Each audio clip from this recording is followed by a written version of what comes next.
Hi, this is Mrs. Cunningham. We're doing part 3 of the most dangerous game. Today we're going to do pages 71 to 76. I'll play the audio and pause as we go to explain things. He said casually, as if in answer to a question. I have electricity. We try to be civilized here. Civilized? And you shoot down men?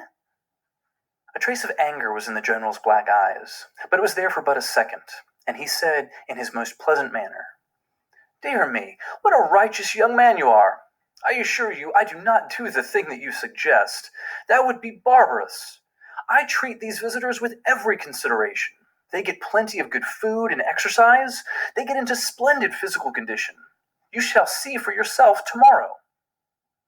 What do you mean? We'll visit my training school, smiled the general. It's in the cellar. I have about a dozen pupils down there now. They're from the Spanish bark San Lucar that had the bad luck to go on the rocks out there. A very inferior lot, I regret to say. Poor specimens and more accustomed to the deck than to the jungle.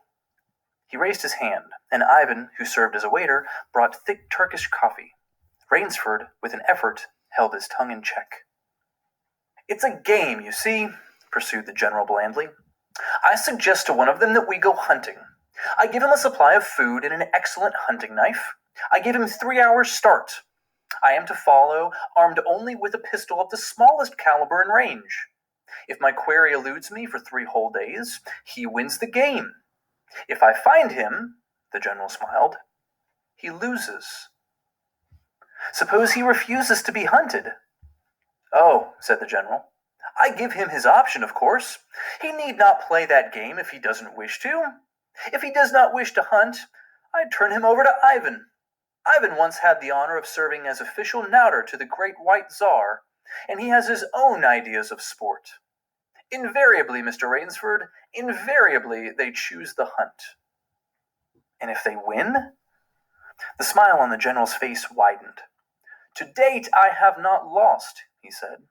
Then he added hastily, I don't wish you to think me a braggart, Mr. Rainsford.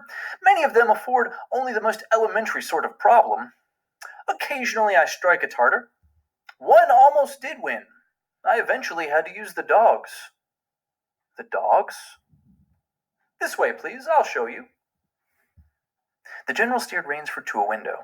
The lights from the windows sent a flickering illumination that made grotesque patterns on the courtyard below, and Rainsford could see moving about there a dozen or so huge black shapes.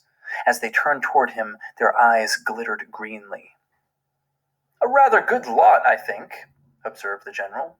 They are let out at 7 every night. If anyone should try to get into my house, or out of it, something extremely regrettable would occur to him. He hummed a snatch of song from the Folies Bergère. And now, said the general, I want to show you my new collection of heads. Will you come with me to the library? I hope, said Rainsford, that you will excuse me tonight, General Zaroff. I'm really not feeling well. Ah, indeed? The general inquired solicitously. Well, I suppose that's only natural after your long swim. You need a good, restful night's sleep. Tomorrow you'll feel like a new man, I'll wager. Then we'll hunt, eh? I've one rather promising prospect. Rainsford was hurrying from the room. Sorry you can't go with me tonight, called the general. I expect rather fair sport. A big, strong black. He looks resourceful. Well, good night, Mr. Rainsford. I hope you have a good night's rest. The bed was good, and the pajamas of the softest silk, and he was tired in every fiber of his being, but nevertheless Rainsford could not quiet his brain with the opiate of sleep. He lay, eyes wide open. Once he thought he heard stealthy steps in the corridor outside his room. He sought to throw open the door. It would not open. He went to the window and looked out. His room was high up in one of the towers. The lights of the chateau were out now, and it was dark and silent. But there was a fragment of sallow moon, and by its wan light he could see, dimly, the courtyard. There, weaving in and out of the pattern of shadow, were black, noiseless forms. The hounds heard him at the window and looked up, expectantly, with their green eyes. Rainsford went back to the bed and lay down. By many methods he tried to put himself to sleep. He had achieved a doze when, just as morning began to come, he heard, far off in the jungle, the faint report of a pistol. General Zaroff did not appear until luncheon. He was dressed faultlessly in the tweeds of a country squire. He was solicitous about the state of Rainsford's health.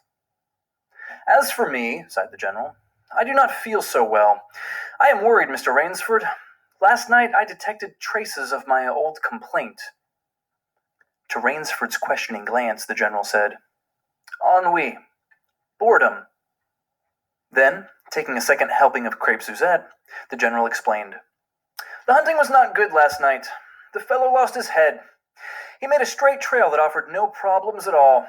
That's the trouble with these sailors. They have dull brains to begin with, and they do not know how to get about in the woods.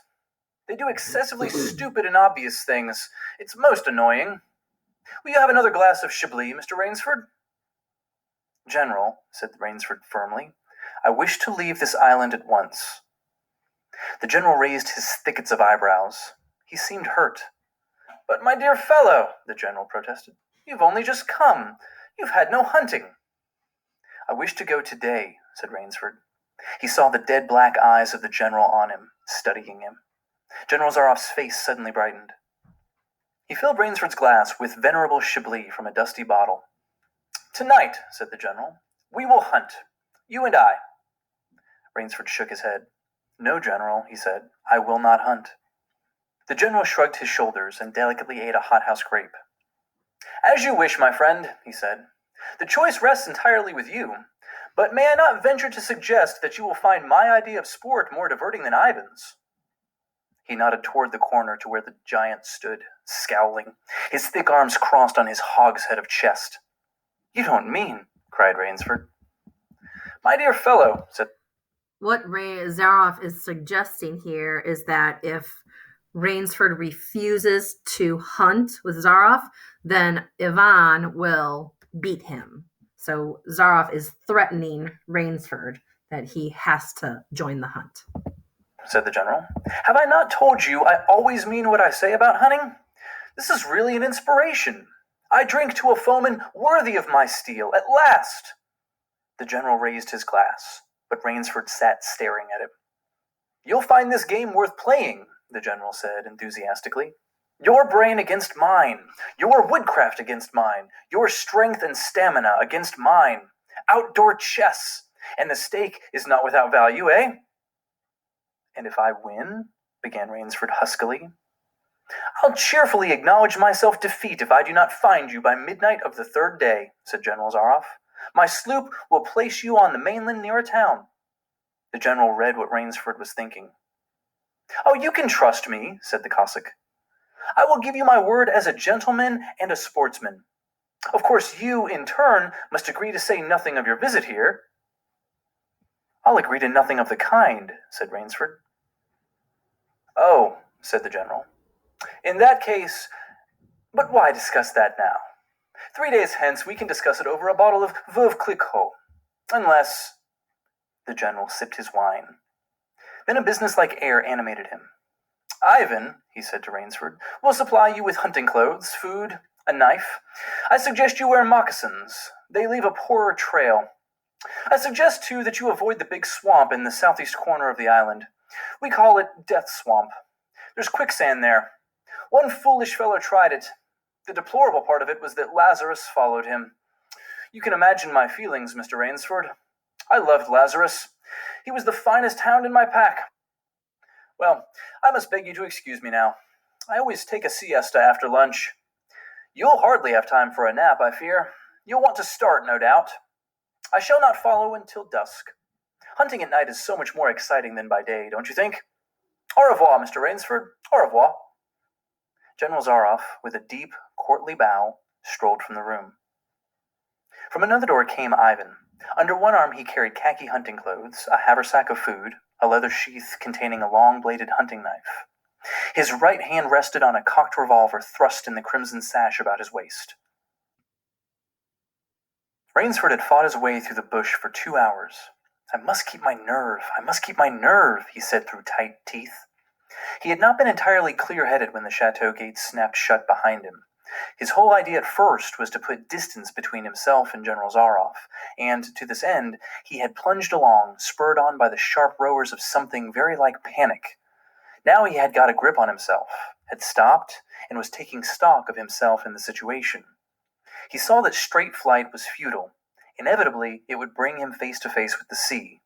He was in a picture with a frame of water, and his operations clearly must take place within that frame. "I'll give him a trail to follow," muttered Rainsford, and he struck off from the rude path he had been following into the trackless wilderness. He executed a series of intricate loops. He doubled on his trail again and again, recalling all the lure of the fox hunt and all the dodges of the fox.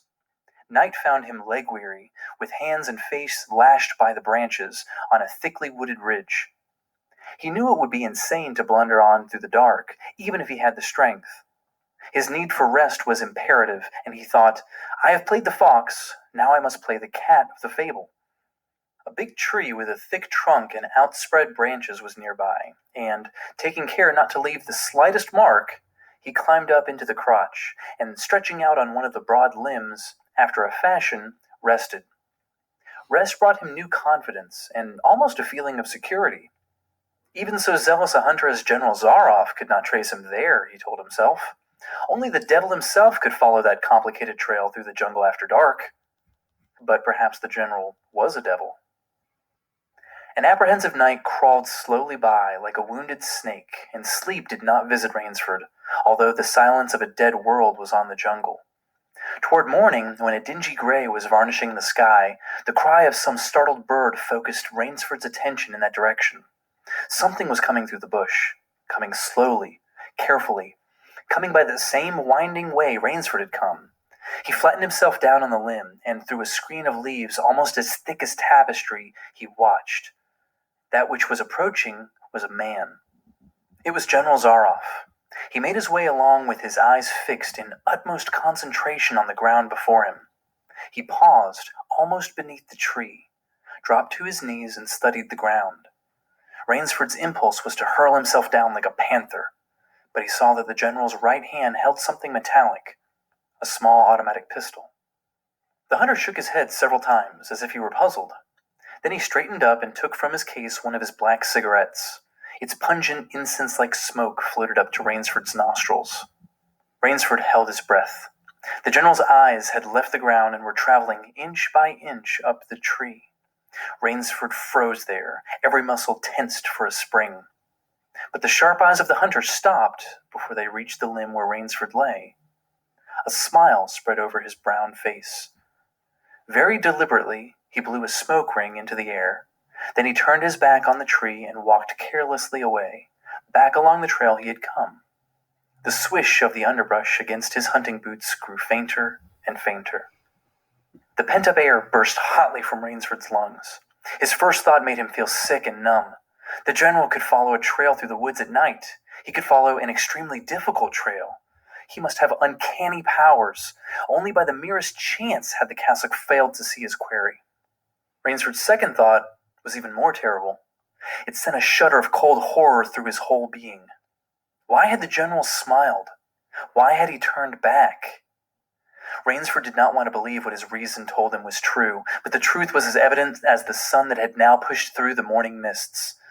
The general was playing with him. The general was saving him for another day's sport.